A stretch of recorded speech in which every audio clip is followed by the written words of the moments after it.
Salam, salam la famille Outsider, on se retrouve encore une fois, je dis bien, pour une nouvelle vidéo. Voilà, tranquillement en vacances. Hein. Comme j'ai dit, c'est relax, relax en vacances. On essaie de ne pas se mettre trop de pression. La saison va revenir, vous-même, vous savez. On va enchaîner les débriefs. Tu sais, je me suis rendu compte que j'ai fait...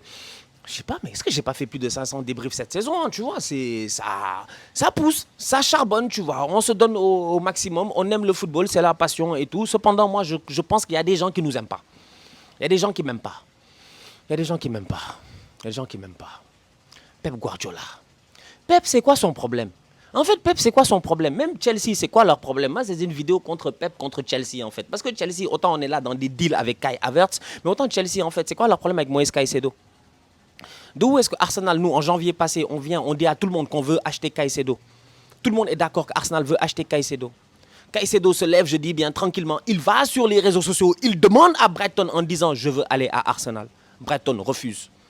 On arrive ce mercato, on doit négocier, je dis bien, avec Caicedo, avec Brighton.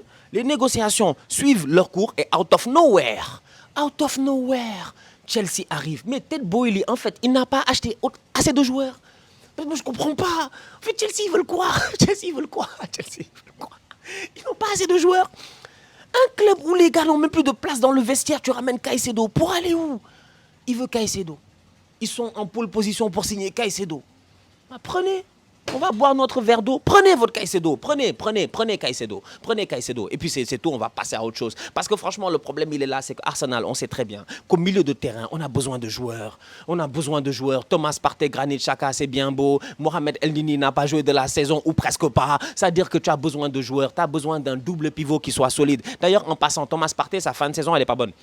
Alors, on ne lui a pas assez dit parce qu'on était encore dans les euphories de deuxième place et tout, mais sa fin de saison n'est pas assez bonne. Thomas Partey doit se gérer. Le boy, ça fait 3 ans, il est là. C'est cette année, il a commencé à performer. Je m'attends à une saison prochaine exceptionnelle, sinon il n'a qu'à se barrer. Il n'y a pas de pitié. Si tu veux être champion, il n'y a pas de pitié. Le problème, il est là. C'est qu'aujourd'hui, on a besoin d'un joueur comme Moïse Caicedo. Parce que Moïse Caicedo t'amène non seulement cette stabilité-là, ce volume de jeu-là au milieu de terrain, mais au-delà de cela, il est très versatile. On l'a vu jouer avec Brighton dans des formations, je dis bien, où il était latéral sur le côté droit. Donc, pourquoi Caicedo, viens chez nous, franchement. Écoute, il a décidé peut-être d'aller à Chelsea, c'est son problème. Mon autre problème, c'est Guardiola. J'ai commencé avec Caicedo. Mon problème, réellement, c'est Guardiola.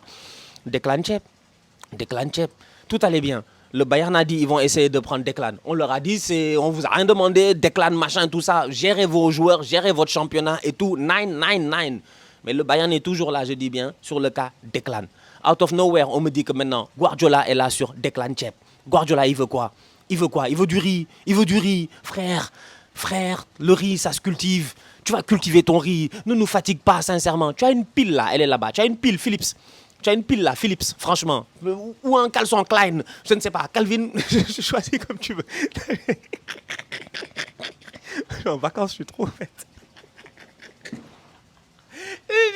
C'est pas, il est quoi lui? Calvin Phillips là. Va prendre ton Calvin. Prends ton Calvin, mon gars. Prends ton Calvin. La saison passée, il a été nul. Il n'a pas joué. Un flop de Leeds. Mais Grealish, c'était la même chose. Ça lui a pris 1 an. Il nous a sorti une top saison. Peut-être Calvin Phillips, la saison prochaine, il fait top saison. Gars, tu as déjà, je dis bien, Jean-Pierre, John Stones, qui est monté au milieu de terrain, qui a été excellent. Certes, tu vas perdre Gundogan, mais tu vas récupérer Kovacic. Pourquoi tu as besoin de Declan Chep? C'est que Pep, c'est le genre de gars, il partage pas. Pep, il a un bol de riz. Toute la famille doit manger. Lui, il partage pas. Il mange tout seul. Et les gars le regardent. Pep, c'est ce genre de mec-là. Il n'a pas de sentiments, je dis bien. Il veut Declan. Pourquoi? Je veux comprendre pourquoi il a besoin de Declan. Alors que tout le monde sait qu'il n'y a que Arsenal ici qui a besoin de Declan. On a tout dit ici. On veut Declan Rice. On l'a dit plusieurs fois. C'est un joueur qui va nous amener énormément au milieu de terrain. Mais Declan, nous-mêmes, on sait même qu'au fond de lui, ça fait longtemps que les deux... C'est un match qui doit se faire. On le sait. Declan a eu l'occasion, je pense même dans la presse ces derniers temps, que ce soit, je pense, et son agent, c'est pas ses parents ou des cousins, je sais pas, mais plusieurs fois on nous a dit ici que Declan, au fond, il attend que Arsenal. Maintenant, c'est une négociation entre Arsenal et West Ham. Bon, West Ham, ils sont sadiques. Ils viennent de gagner la Conference League. Ils veulent de l'argent, excuse-moi. Declan, c'est un boy qui vaut cher. C'est un Anglais dans le championnat d'Angleterre. Dans tous les cas, il ne va pas être monnayé, je dis bien, comme du n'importe quoi. Donc, Declan pour 100 millions, je me dis, OK, fair enough. On est dans un monde aujourd'hui où, économiquement parlant dans le football, si tu n'as pas 100 millions, en fait, tu ne fais pas partie du game. Sincèrement, quoi. C'est-à-dire que tout budget en bas de tout budget de transfert même déjà, en bas de 200 millions, mon gars ne nous fatigue pas en fait, ne vient pas discuter avec nous. Franchement, nous, on est entre gars qui ont des yachts. Yeah, je dis, on est entre gars qui ont des yachts. Franchement, we got them yachts in Dubai. Donc en fait, faut pas venir nous fatiguer ici, je dis bien, tu vois. On est des gars avec des vues, comment il avait dit Naza encore, panomoriques. Vraiment des vues panomoriques, je dis bien. C'est des vues panomoriques, je dis bien. Donc quand on est dans ce style de vie-là, il ne faut pas nous fatiguer. 100 millions, il n'y a pas de problème. Je paye. Moi, je suis d'accord pour 100 millions pour West Ham. Parce que Declan Rice a 24 ans. Il a 24 ans. Le boy, il est mature. Il est titulaire, je dis bien, en équipe nationale. Il est intouchable. C'est un leader. Certains diront qu'il est overrated. Parce que eux, il y a un aspect du jeu qu'ils cherchent. Mais que nous, on ne cherche pas. Vous cherchez peut-être un boy overly technique qui va faire des... Je sais pas, vous cherchez peut-être un milieu de terrain technique d'une autre manière. Non, non, non. Moi, Declan, ce qui m'intéresse, c'est son leadership. Sa vision de jeu. Declan a une très belle vision de jeu. Qualité de passe, longue passe, passe courte, je dis bien. Declan, il pousse, il rentre dans la surface de réparation, il n'a pas peur. Declan, sur les coups de pied arrêtés, il est pertinent. Moi, c'est de ça dont j'ai besoin réellement. Je ne cherche pas un Modric. Je cherche un Casemiro avec un tout petit peu, je dis bien, en lui, peut-être du Modric. Tu vois un peu ce que je veux dire? Moi, je cherche pas un Modric. Je cherche pas un boy qui est technique, machin, passement de jambes, ouais, j'ai la vision, ouais, j'ai fait des externes, non, mais c'est pas ça qui nous intéresse. Nous, on a besoin de boys qui sont là pour se tuer. Vous avez vu la première ligue? Un championnat sans pitié? Non, franchement. Donc aujourd'hui, la vérité, elle est là. Arsenal a besoin de Declan. Et je comprends pas pourquoi Pep Guardiola veut aller l'acheter. Franchement, ça fait aucun sens. À part de la méchanceté, je ne vois rien d'autre. Pep, il est méchant. Pep est méchant. Pourquoi Pep, il veut le gars? On est fatigué. Franchement, on est épuisé.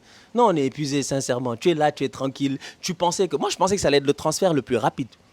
Moi, je pensais qu'on allait ouvrir le mercato. Ils ont fini leur conférence ligue. Ils l'ont gagné. Et que 2 semaines après, même pas, même avant la trêve internationale, ils allaient nous annoncer Declan. Tranquille, posé. Sincèrement, j'ai dit Arteta à la sauce. Faut moi Arteta a les sauces. Il a toutes les sauces. Il a la sauce Ndolé, il a la sauce Mafé, il a la sauce Yassa. Je dis bien, il a toutes les sauces que tu puisses imaginer. Même les Haïtiens, ils savent, il a les sauces, il a les riz Djonjon. Quand même, on a le Djonjon, il manque le riz.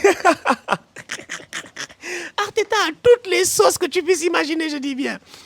Franchement, on a la blanquette. On a la blanquette, je dis, on a la blanquette de je sais pas, blanquette de bœuf, blanquette de poulet, je ne sais pas, mais on n'a pas de riz. En fait, on a toutes les sauces possibles, hein, mais on n'a pas de riz, on a besoin de Declan. Et Pep, lui, il veut Declan. Pourquoi? Pour faire Declan et Calvin Phillips, comme à l'Euro passé. Mais gars, ça, c'est dépassé. Mais Calvin, le seul boy qui ne joue jamais, mais qui est appelé en équipe nationale. C'est-à-dire que les boys de Guardiola, là, déjà, ils ont tous des passes droits. On n'en parle pas assez, hein. On n'en parle pas assez. De où est-ce que Calvin Phillips, il est en équipe nationale? Il fait quoi, lui, en fait, en équipe nationale?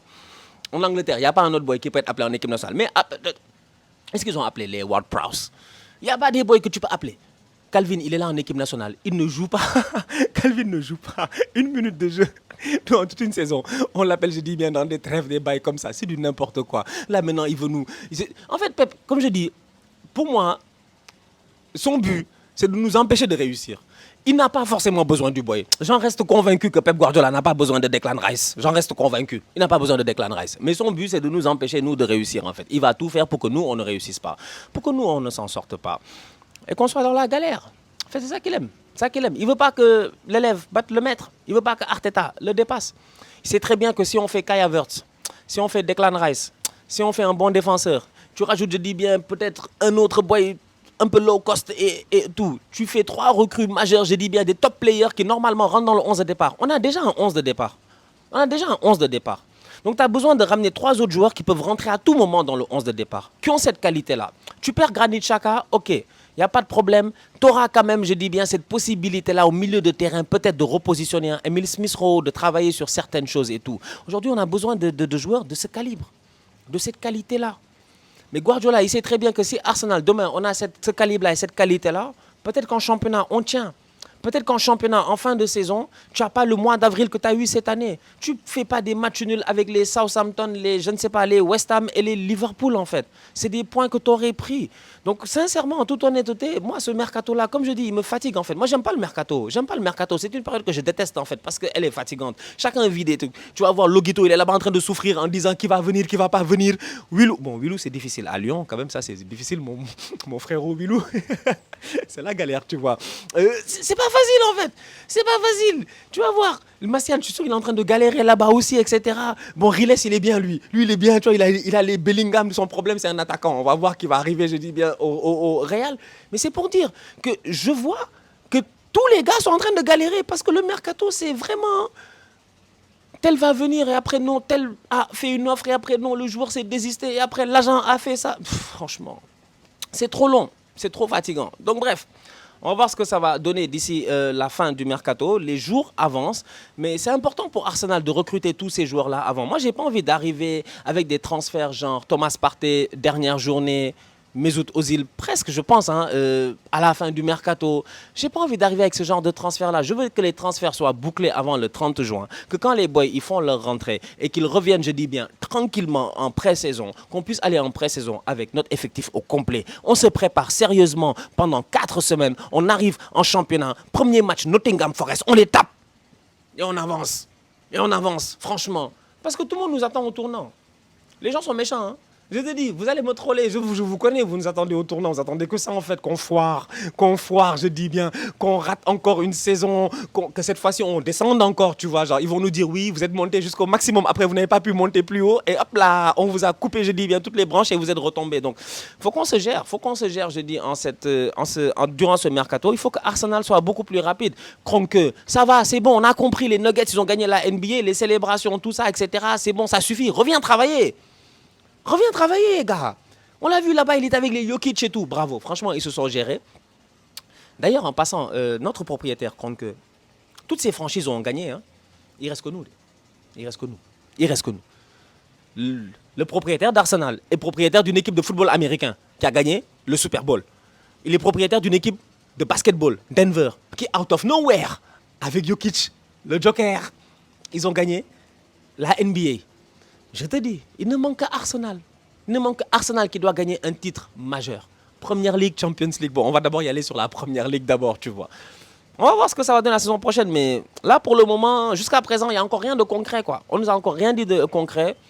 Je m'attends à ce que les gars agissent le plus rapidement possible et qu'on puisse finaliser tous ces dossiers-là pour avancer. Mais comme je dis, franchement, je suis désolé, mais je trouve que Pep est contre notre succès, en fait. Et je le comprends. Je le comprends.